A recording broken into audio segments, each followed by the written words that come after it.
नमस्कार, मैं हूं मनोज वर्मा और आप देख रहे हैं अटेंशन। मध्य प्रदेश की सियासत में जब जब दिल्ली से कोई बुलावा आता है या भोपाल में कोई बड़ा नेता दिल्ली दरबार में हाजिरी लगाता है तो मानकर चलिए कि विंध्य से लेकर मालवा और महाकौशल से लेकर ग्वालियर चंबल तक सियासी तापमान कई डिग्री बढ़ जाता है। इस वक्त सूबे में राज्यसभा चुनाव की सरगर्मी चरम पर है। विधायकों के जोड़ तोड़, दावे प्रतिदावों और क्रॉस वोटिंग के आशंका के बीच अचानक से मध्य प्रदेश विधानसभा में नेता प्रतिपक्ष उमंग सिंघार दिल्ली पहुंचते हैं। वो सीधे कांग्रेस के राष्ट्रीय अध्यक्ष मल्लिकार्जुन खड़गे के पास बैठते हैं। लंबी बात होती है और हाथ में एक गोपनीय रिपोर्ट दिखाई देती है। अब सवाल ये है कि क्या सिर्फ राज्यसभा चुनाव की सामान्य रणनीति है या फिर दिल्ली के बंद कमरों में मध्य प्रदेश कांग्रेस के भविष्य को लेकर कोई नई खिचड़ी पक रही है। अब जरा मध्य प्रदेश के समीकरणों को समझिए। संख्या बल के हिसाब से कांग्रेस के पास एक राज्यसभा सीट आसानी से जा सकती है, लेकिन कांग्रेस के भीतर का डर जग जाहिर है। खुद उमंग सिंघार कुछ दिन पहले ऑन कैमरा कह चुके हैं कि बीजेपी उनके विधायकों को करोड़ों का ऑफर दे रही है, उन्हें डराया धमकाया जा रहा है। ऐसे में खड़गे और सिंघार की मुलाकात क्या सिर्फ अपने कुनबे को हार्स ट्रेडिंग से बचाने की एक छटपटाहट है, या फिर दिग्विजय सिंह के राज्यसभा से पीछे हटने के बाद इस इकलौती सीट पर किसी बड़े आदिवासी चेहरे को स्थापित करने का कोई नया मास्टर स्ट्रोक? सवाल बीजेपी से भी है कि क्या बीजेपी वाकई कांग्रेस के खेमे में इतनी बड़ी सेंधमारी की तैयारी में है कि खुद विपक्ष के नेता को दिल्ली जाकर गुहार लगाना पड़ रही है? और आखिर क्या बात हुई है कि मल्लिकार्जुन खड़गे और उमंग सिंघार के बीच ये खिचड़ी पक रही है? तो क्या ये सिर्फ चुनाव की किलेबंदी है या मध्य प्रदेश कांग्रेस में किसी बदलाव की आहट? इसी पर करेंगे बात, लेकिन पहले रिपोर्ट देखिए।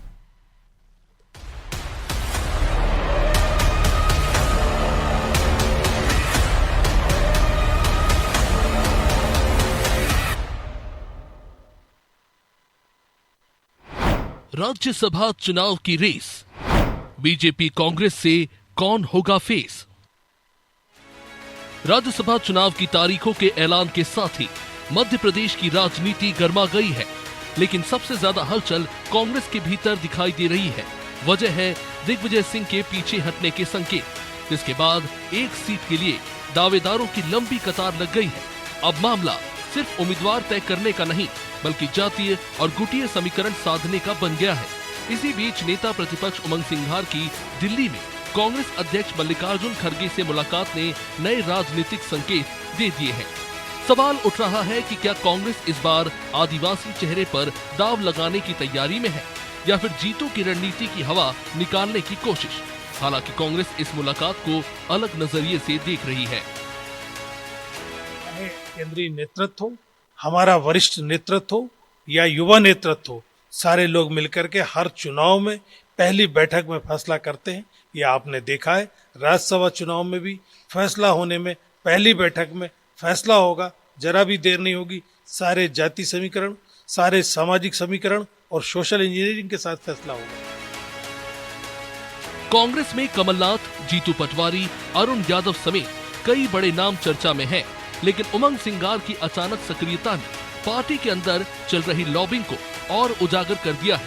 इधर बीजेपी अपेक्षाकृत शांत नजर आ रही है, लेकिन अंदर खाने रणनीति पर मंथन जारी है। चर्चा है कि बीजेपी इस बार किसी सवर्ण चेहरे को मौका दे सकती है, जिसमें अरविंद भदौरिया और कांतदेव सिंह के नाम सामने आ रहे हैं।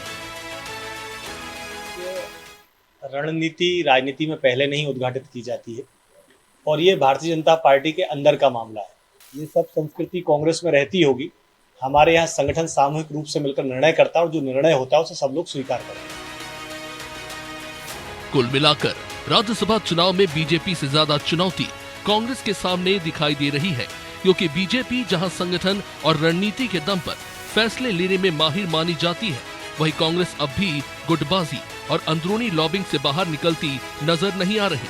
ऐसे में बड़ा सवाल यही है, क्या कांग्रेस सही उम्मीदवार चुन पाएगी या फिर एक सीट की लड़ाई पार्टी के अंदर की खींचतान को और बढ़ा देगी? ब्यूरो रिपोर्ट, अनादि टीवी।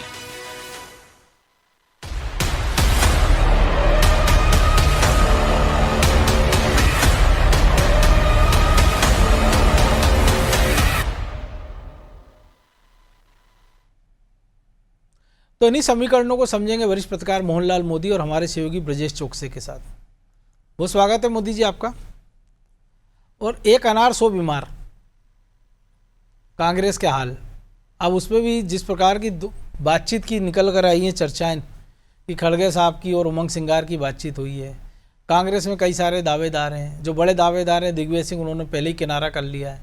लेकिन राजनीति में हम सब जानते हैं कि जो ना होती वो हाँ कब बदल जाती पता नहीं चलता है, फिर दलील दी जाती है कि राजनीतिक मजबूरी है, तमाम सारी चीज़ें।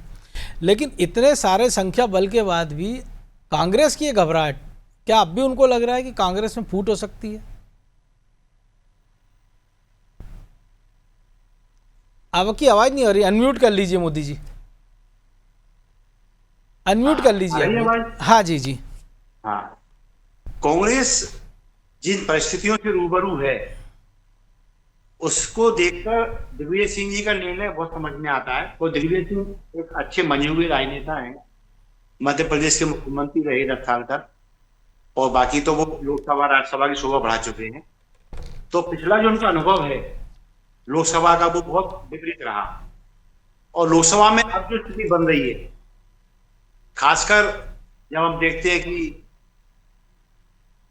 जब थोड़ा सा तंग हाथ किया मतदाता ने लोकसभा के चुनाव में मोदी जी को लेकर जी, तो ये भाजपा अलर्ट मोड पर आई, और उसके बाद उसमें जो अब विधानसभा चुनाव जितने हैं वो एक के बाद एक, ये समझ लीजिए आपके वो नाबाद पारी खेल रही है भाजपा।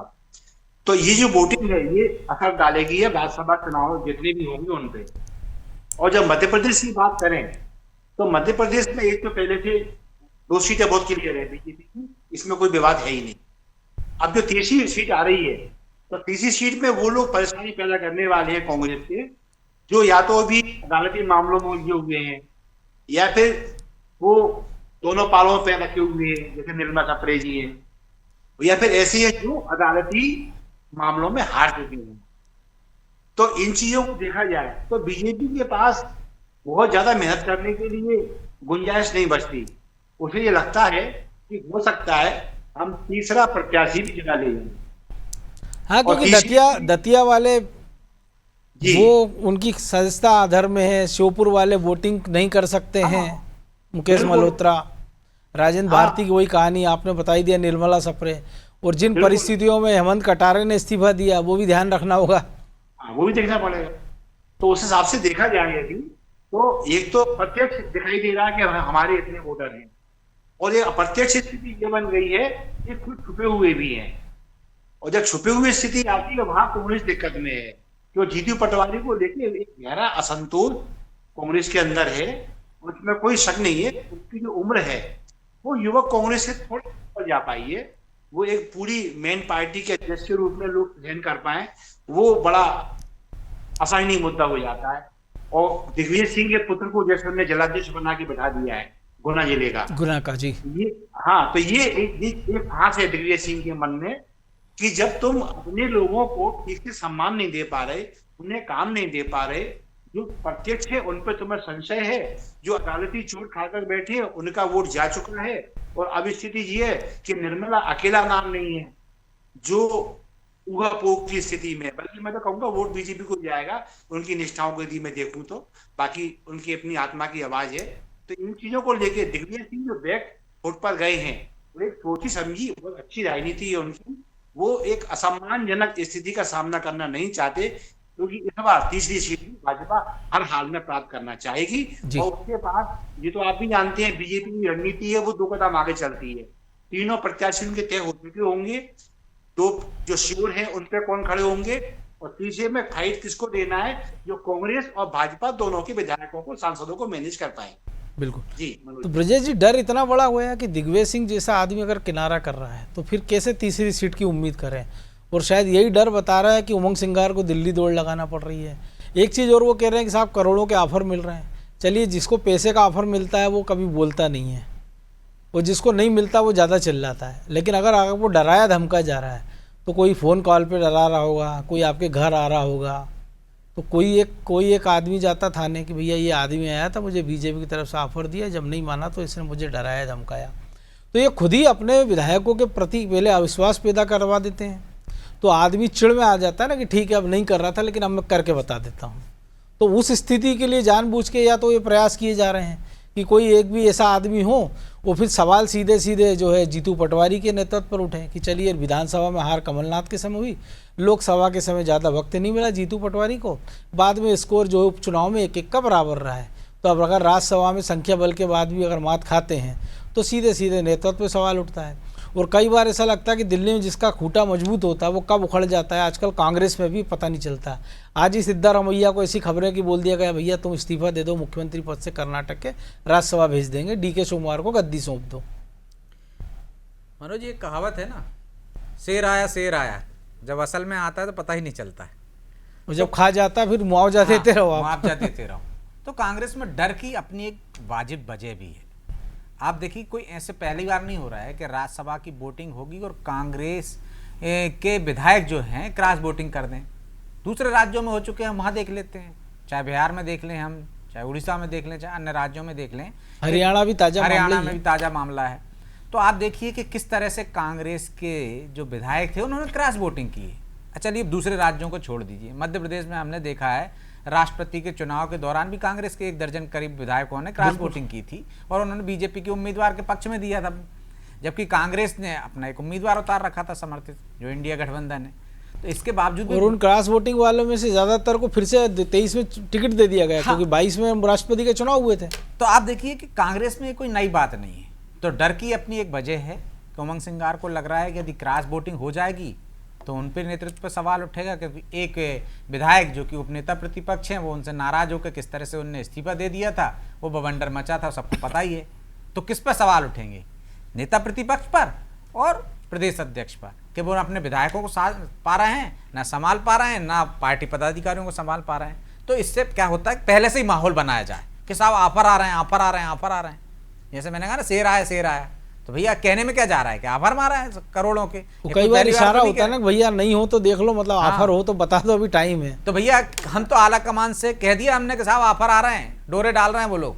आपको पता है जैसे इंटेलिजेंस काम करती है ना, कि साहब उन्होंने जारी कर दिया कि हाँ ऐसा खतरा है, कि ताकि अपना पल्ला झाड़ लिया जाए कि जब यदि कहीं ब्लास्ट हो जाएगा। ऐसा होता था हिंदुस्तान में ही, हमने देखा मनोज जी, कि साहब वो तो पहले से ही थ्रेट था और उन्होंने सूचना दे दी थी, सतर्क कर दिया था, लेकिन लोगों ने सतर्कता नहीं बरती। तो वैसे ही है कि कांग्रेस के जो, क्योंकि ये तो उनके सबसे बड़े नेता भी करते हैं ना कि ये होगा और 4 से 8 महीने बाद हो जाता है, तो कहते हैं देखिए मैंने वो भविष्यवाणी करते हैं। हाल ही में उन्होंने एक भविष्यवाणी की है कि 1 साल में मोदी सरकार चली जाए। बिल्कुल। अब कैसे चली जाएगी, 29 से पहले चुनाव नहीं है।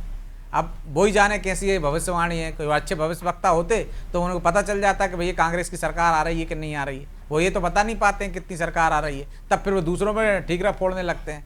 तो आप देखिए, ईवीएम पे फोड़ेंगे, कभी वोट पे फोड़ेंगे, वो एक अलग मैटर हो गया मनोज। लेकिन मध्य प्रदेश में क्या संभावना है? निश्चित तौर पर आप देखिए गुटबाजी कितनी हावी है।